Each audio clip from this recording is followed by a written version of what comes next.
It's a fallacy. Can you tell me what a fallacy is? I'm sorry, Heidegger man. Do you want to try again? Yeah, sorry, I got It's okay. caught lacking last time. I was It's all Dustin. good. It's all good. Just a quick one. I got confirmed in the Orthodox Church about 4 years ago. No small part thanks to you. So just want to thank you for that. Awesome. Many years. But yeah, so my big issue, my big gripe tends to be around like tag, and the specific argumentation around it. Mm-hmm. So like, I kind of come from like a Kantian background in where I tend to view like noumenal objects as like negative and problematic, and that I don't think we have real knowledge of them. So I think, so aside from like deified saints, of course, I think that they can access like real knowledge of noumenal objects. But aside from that type of situation, I worry that that type of argumentation could eventually lead to like nihilism. Well, the transcendental argument for God is not Kantianism, so... No, I know it's not Kantianism. I just think that the Kantian critique could probably, like, it could leave someone unprepared. It leaves everyone unprepared, I think. Why? Kantianism is self-refuting. How's it self-refuting? Well, because if Kantianism is true, Kant can't know that other minds operate the way that... Because other minds would be part of the noumenal realm. Mm. So he can't know that that's actually true of other minds. Yeah, like I said, I think that that's true in the sense of like, saints who undergo theosis, like they absolutely have like minds that don't operate. Did you not hear what I said? Yeah. Well, could you repeat my argument if you heard what I said? That the reason it's self-refuting is essentially because he can't make that claim about other minds, only his own subjective perspective. Yeah. So if Kant's system then can't be true if the phenomenal noumenal distinction is true. Well, I think it can be true because, like, for instance, if you're reading, like, the ending of Being in Time, Heidegger's only claim to truth on it is first, like, you need to go through the entire method yourself and see if it holds up to your own perspective.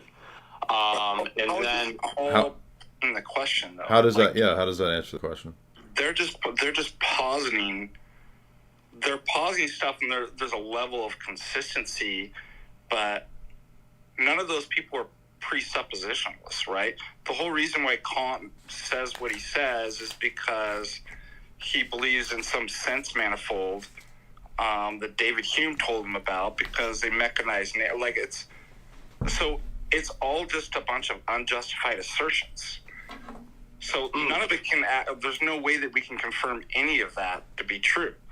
And that's what the whole problem, that's what's the power of tag. It's like, because it's all autonomous epistemology. None of those people can justify anything they're saying. Well, it's true if this is true, but I can't justify by presuppositions about nature and noumenal and phenomenal distinctions. Exactly. I can if, like, there are no actual essences out there and it's a sense manifold, but I can't justify that, like, it's just a bunch of nonsense. Exactly. So I would push back on it being nonsense. So going through like the specifics of how he actually argues for it, I think he specifically around the realm of the noumenal, he does kind of, I think, present a more robust argument than you're presenting, and that I think I know, but I studied on one of the world's leading both Heideggerian scholars and Kantian scholars. My advisor is I know Kant inside and out. Yeah. I'm not going to work through the audience with it, but I'm trying to reduce, like, he's brilliant. I'm not saying that, like, there's a level that I really do love Kant and what these guys do, but it's all unjustified because it's premised on further presuppositions that are unjustified, that they can't. And it's only true if what they presuppose is true. It's only as true as the basic assumptions that David Hume argues. So I'm not saying they're not brilliant or something like that. I'm saying that's the whole problem with the history of philosophy and autonomous epistemology, is that none of those people can actually justify that's true. It ends up falling into an Agrippa's trilemma. Oh, either it's vicious, it's true if it's true. Well, how do I confirm that? Well, if it's true, then that's how I confirm that it's true. Also, by the way, it's not the Orthodox position that only deified saints see the essences of created things. That's not That's not the Orthodox No, position. I'm just saying, like, so more like the doctrine of the broken noose. So I'm more or less, when I was reading Kant, I was also reading St. Gregory of Palamas, and, this probably influenced how I was interpreting Kant, which is that I was essentially seeing, like, a type of essence energy distinction between the being or the thing itself and the thing as it appears for that's the not other. the essence. That's not the essence energy distinction. And by the way, no, it's not. It's totally different. No. I know it's first off, Kant's a Protestant, so I don't think he would ever get it right, even if he was trying to get it. Well, they're not even analogous in terms of. I'm not trying to be rude. I'm just saying, like, what the essence energy distinction is in terms of God's actions. And the distinction between that and his essence is not the same thing as distinguishing Ding on Zik versus, the phenomena that we experience. Did you read the Prolegomena?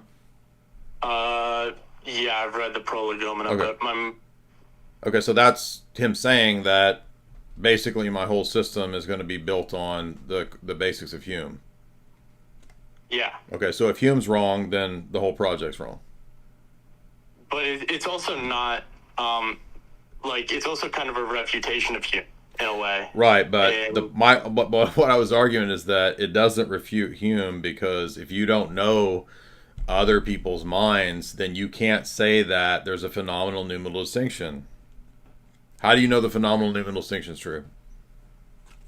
You can experience the phenomenal numinal distinction yourself through practicing it, meaning existing in a world that maintains order and has all this things, and then when you engage with mathematics, you run into like Gödel's incompleteness theorem. None of that is a justification for the proposition that there is a basic metaphysical distinction between the phenomenal and the noumenal. That's the assumption that you cannot prove by empirical sense data. So how do you know that that's true? So I'm in this operation, I'm not operating off of like correspondence theory of truth. I'm operating off of more of Heidegger's aletheia, the experience of truth. How do you know that Heidegger's conception of a direct experience of truth is true? I don't know it's true. I do know that correspondence then the arguments are not justified. Yeah. I do, yeah. Okay. All right. I mean, do you not think that Kantianism is built on some of the basic assumptions? That's what Father Deacon was saying, was like, these are just guys asserting things. And that's what autonomous epistemology is guys asserting things. Well, so, how do we know that that theory of truth is right, or that assertion is where we begin our philosophy? Maybe it is, but what's the principle by which we know that? And what does that have to do with correspondence theory? So how that has something to do with correspondence theory. Okay, let me break that down. 2 seconds. Haven't defended my opinion since, university. Well, justification is different from a correspondence theory of truth. So we're just asking, like, what's the justification for these, starting point assumptions of these systems? So the justification for them would be the transcendental logic. In Kant's theory, it's like we have an understanding of the three-dimensional space, therefore we have to come to the world with an understanding of three-dimensional space. Yeah, but every time you say we, it's begging the question about the problem that I raised, which is that there's no way to know that that's a universal feature of human minds to operate that way. All Kant can know, basically it reduces to solipsism, is what I'm saying.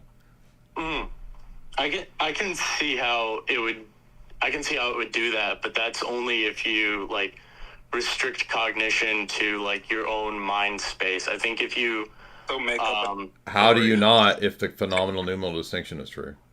Because before you can even engage in like the thought process, you have to have like a linguistic mode that is, encultured by the people around you, specifically your parents and the environment. So you have to already exist in the world to have like the cognitive capacity. That's not the numinal phenomenal distinction. Yeah, that's me going to phenomenology of perception. Sorry. I leaped ahead of Kant. So we have no way to confirm the numinal and phenomenal distinction. And first of all, it's totally incompatible with orthodoxy. Okay. It's premised on the rejection and abolition of essences, and that we're just in a sense manifold, right? That you don't have a direct contact with actual essences in the world. But Orthodoxy maintains that. So you can't be like, well, I'm going to make a Kantian phenomenology and then move it into a phenomenological, description of those systems are incompatible. Because again, they're all premised on things about real essentialism that modernity, yes, whether it's Descartes, Kant, Hume, Husserl, Hume, Heidegger, they all reject. Like, they're all responding to something that's fundamentally anti-Orthodox. And that's real essentialism. Yep. I'll always submit to the direction of the church, honestly, on whatever opinion I have. It makes sense. Like, I was talking to my students. I don't want to say it's just dumb, because, again, I do appreciate where they're at and what they're trying to work with. They're doing the best with what they got, the attempt to bring German idealism into Orthodoxy is what you get in what's the Universalist guy that got excommunicated by the Russian church? It's Bulgakov, right? And Losky has a great critique of Bulgakov because Bulgakov thought, I got to bring Hegelianism and Fichte, and I got to bring German idealism and all this. This is the real system of Orthodoxy, and it's just like, what does this have to do? This has nothing to do with Orthodoxy.